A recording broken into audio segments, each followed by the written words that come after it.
ചന്തമേറിയ പൂവിലും സബലാഭമാം ശലഭത്തിലും സന്തതം കരതാരിയെന്നൊരു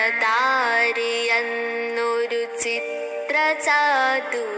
നമ്മുടെ ധർമ്മവിചാരയജ്ഞത്തിന്റെ ഈ രണ്ടാമത്തെ ദിവസം മനോഹരമായൊരു പഠന ക്ലാസ്സാണ്.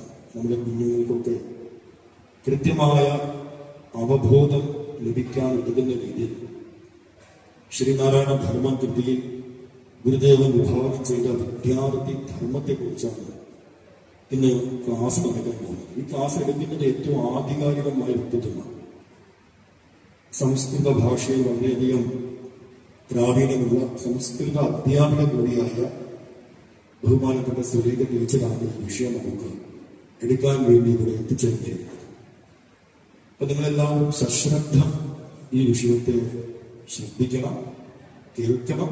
സ്വാമി തൃപാദങ്ങൾ ലോകത്തിന് നൽകിയ മഹനീയമായൊരു തത്വദർശനമാണ് വിദ്യാർത്ഥി അഥവാ വിദ്യാഭ്യാസ ദർശനം എന്നത്.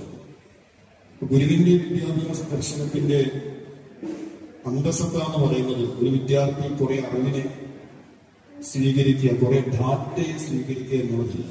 ഗുരുദേവൻ അത്ഭുതകരമായിട്ട് വരച്ചു കാണിച്ചത് ആ വിഷയമാണ് ഇപ്പോൾ ബഹുമാനപ്പെട്ട ടീച്ചർ നമുക്ക് എടുത്തു തരാൻ പോകുന്നത്. ഞാനൊരു ആമുഖമായിട്ട് മാത്രമേ പറഞ്ഞുള്ളൂ.